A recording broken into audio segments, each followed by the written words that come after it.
Quest 64. The game has quite the reputation today, largely as the butt of jokes poking fun at the N64 era with its blocky, polygonal characters and large liminal spaces. The game's not nearly as masterful as, say, Super Mario 64, so it becomes a much easier target.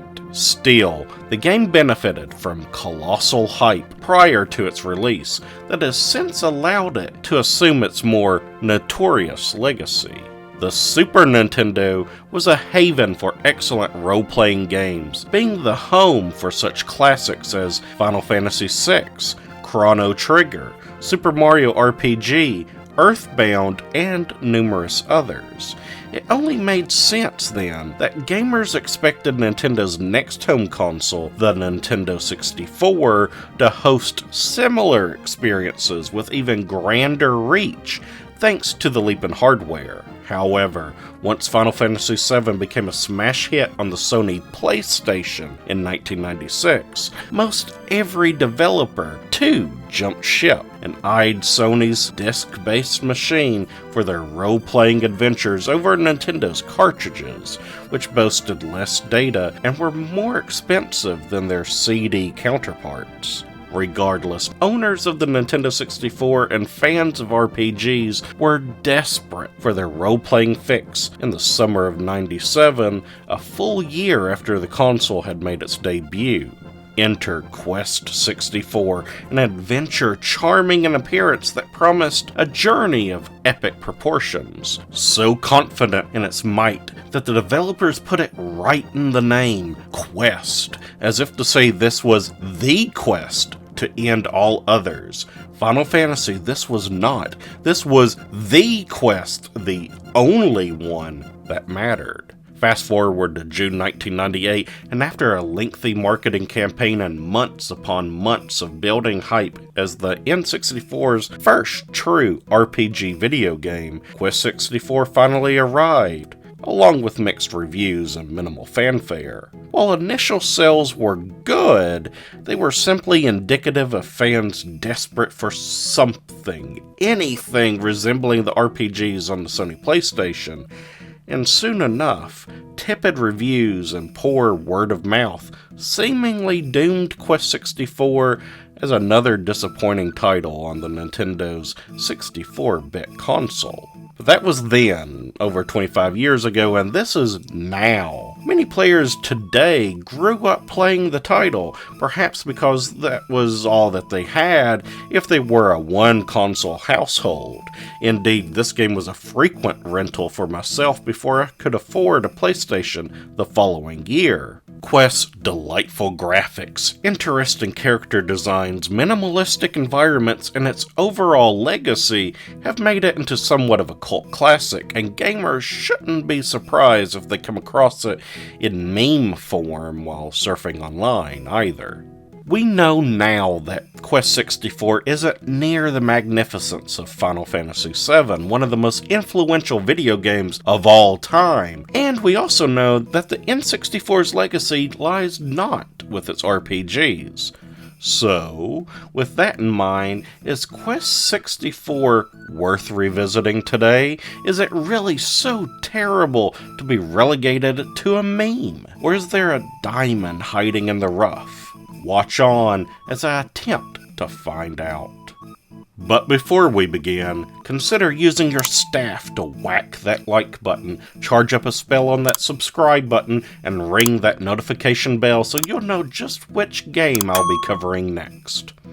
Okay, let's go on a journey, an adventure, a quest if you will, to uncover the splendor of Quest 64. The game that would come to be known as Quest 64 in North America actually goes by 3 different names across the world. When the game was first unveiled in 1997, the title was stated as being L-Tale in Japan, named after a mighty book that serves as the plot's MacGuffin, and Holy Magic Century in all other regions. The game was developed by Imagineer, a Japanese company that had up to that point worked largely on ports of several big-name Western titles such as Lemmings, Doom, and SimCity. Quest 64 was to be their big break, an original title with a larger budget and a fiery hot genre on a console that was lacking any similar games. Quest 64 was primed to be a runaway success. We know now, though, that despite Imagineer's lofty ambitions, they just couldn't deliver on all that was promised. A ton of content was cut, the amount of which is impossible to truly know, leaving the game feeling largely unfinished. For instance, playable builds of the game that reviewers got their hands on a few months before release had 3 playable characters: Brian the boy wizard, Nina the teenage warrior princess, and Kazi the mighty pirate. In the end, only Brian remained, with all mention of the other 2 completely wiped from the game. Other areas of the game were heavily tweaked or removed entirely, such as one dungeon lacking a boss, and some other planned bosses being relegated to simple enemies. All of this is to say that fans eagerly following Quest 64 prior to its release had a lot to be disappointed about when they finally got their hands on it. A good review, however, should only really focus on what content is actually available, which is what I wish to do from this point forward. Quest 64 offers a unique combat system with imaginative graphics and an enjoyable soundtrack, under the backdrop of a bare-bones plot, an uninteresting setting, uneven difficulty, and a short runtime. The game's story follows a young wizard in training named Brian, who lives in the fantasy realm of Keltland. While studying at the Melroad Monastery, Brian learns that his father has set off in pursuit of a thief who has stolen the powerful Eltel book that had been kept safe within the monastery's walls. Thus, Brian takes up his magic staff and journeys out to aid his father in his quest, and return the magical tome back to the monastery where it belongs. This is, for the most part, the entirety of the game's narrative. Quest 64 follows a familiar and predictable pattern of having Brian reach a town, only to encounter a roadblock because a big evil guy has caused trouble and captured the town's powerful elemental gem to boot. The player can speak to the town's inhabitants for clues on where to head next, revealing some surface-level world-building information, but will ultimately need to stop the bad guy from doing the evil thing before progressing to the next settlement, rinse, and repeat. In fact, I think the story very much resembles the plotlines of some of the earliest JRPGs on the NES.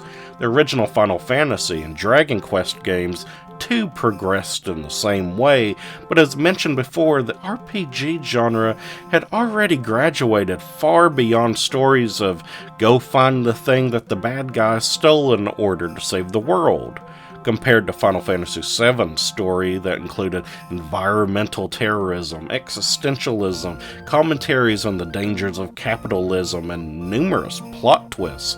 Quest 64's story comes across like a children's book. The one way the world really comes alive, though, is through its music. The soundtrack is brilliant, rife with enchanting melodies that transport you to the Irish-inspired realm of Keltland.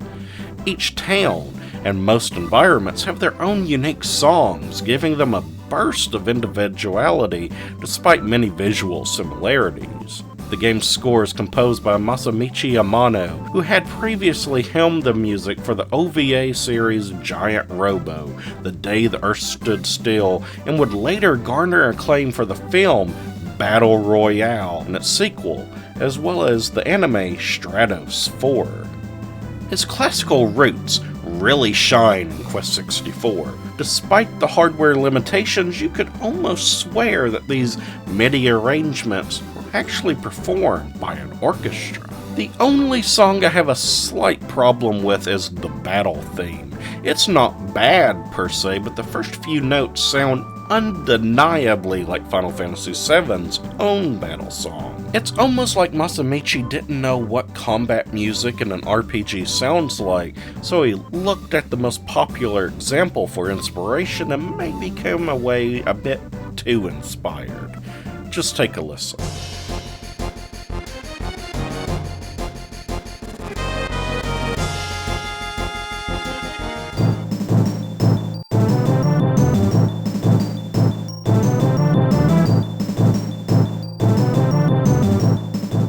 this is a good segue into the actual combat itself, which is also a really high point for this game.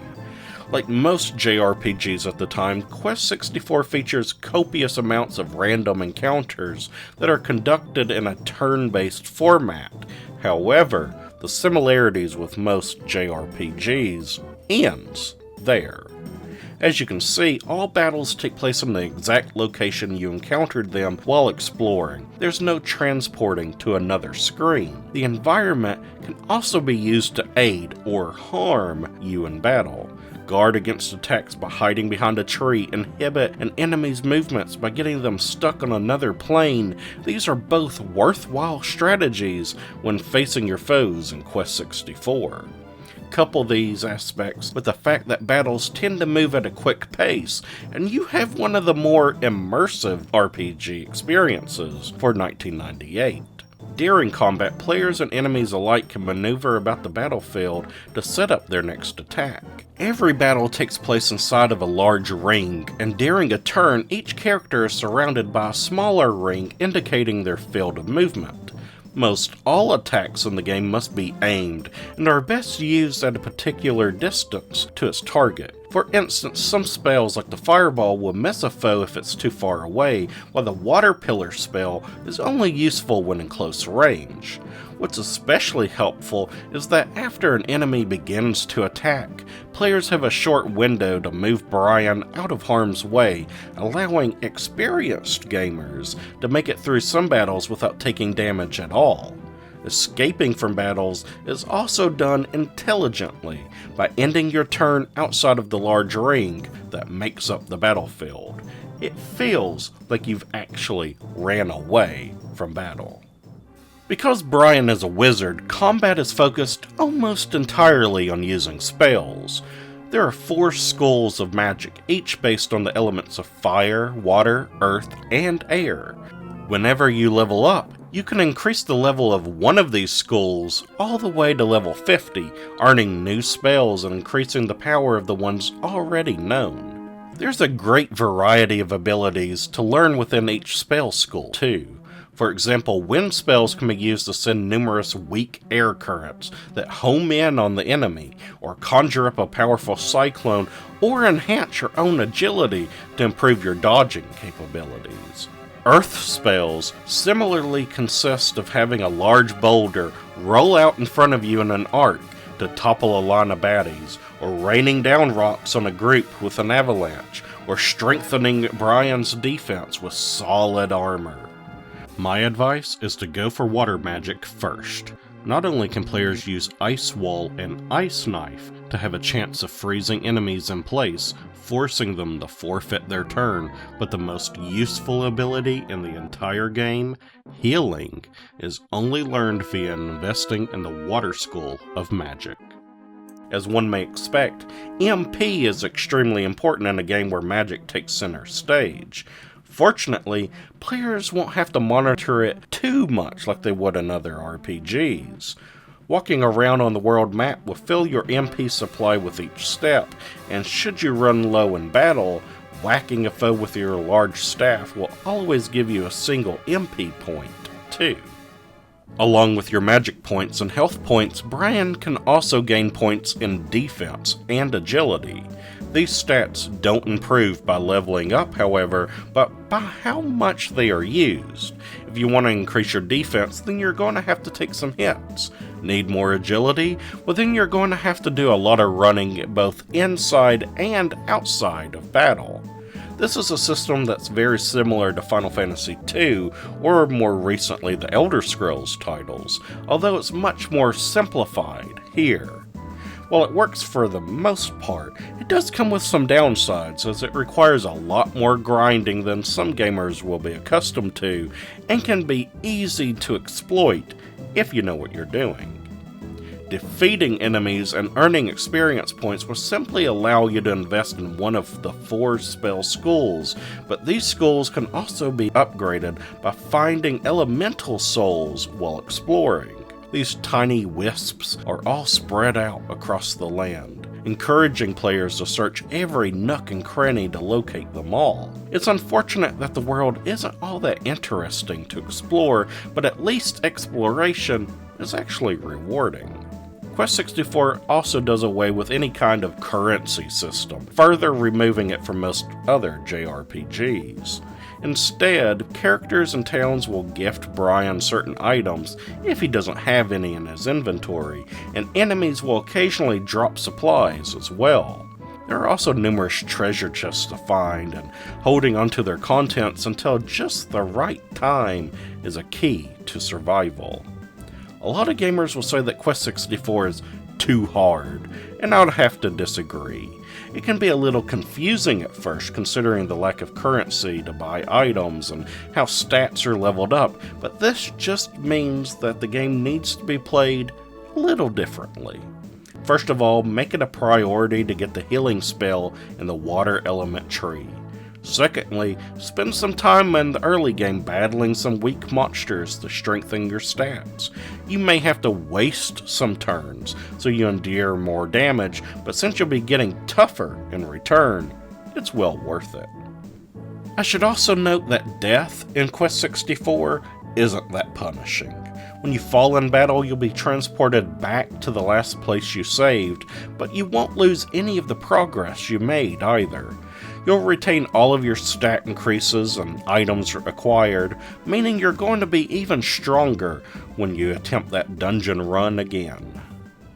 Quest 64 is undoubtedly an innovative and ambitious title, and Imagineer had enough confidence in it that they attempted to make it into a full-fledged franchise. In the year 2000, another title in the Quest series released on the Game Boy Color.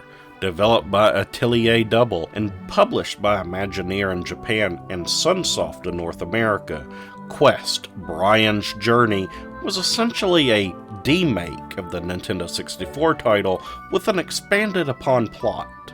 Most of the features of the N64 game are intact here, in a more simplified 2D form.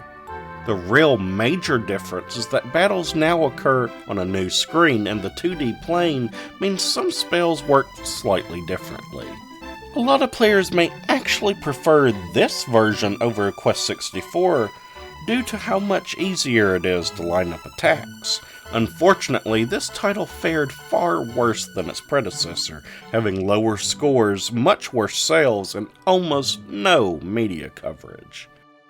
Imagineer also took a step at establishing Quest as a successful brand with the 1999 puzzle game, Quest Fantasy Challenge, also released on the Game Boy Color. This wasn't a wholly original title, however, and was simply a clone of the arcade classic Mr. Doe, which first released in 1982 and ported to the Super Famicom by Imagineer in 1995. The game plays very similarly to another classic title, Dig Dug, in that players dig tunnels to collect items and avoid monsters. While Quest Fantasy Challenge mostly changed the artwork to match the Quest theme, it did include some original level design and short boss fight levels in which you cast spells to defeat your opponents. Still, it is by far the most obscure of an already obscure trilogy of games, and failed in making Quest a household name. Ultimately, Quest 64 is a pleasant little curiosity for gamers in 2025. It's a unique enough experience that big JRPG fans should at least try it out to see if the creative combat system hooks them. The exceptional soundtrack is a huge bonus, and the charming graphics just scream Nintendo 64, both for better and for worse. With that being said, its story is largely non-existent, its world bland, and so much of the game feels incomplete that it can become a distraction. With a runtime of only around 10 to 15 hours, it's a brief adventure that still feels like it wears out its welcome due to its negatives. As it stands, Quest 64 doesn't offer much except for a nostalgic trip back to the late 90s for the gamers of today. What I'd really love to see is a full-on remake, including all of the cut content and fleshing out its story and world to a higher degree. That would be a game worth playing. For everyone else that is not a JRPG diehard or someone pining for a simpler, blockier time, Quest 64 and its Game Boy Color brethren can easily remain in the past.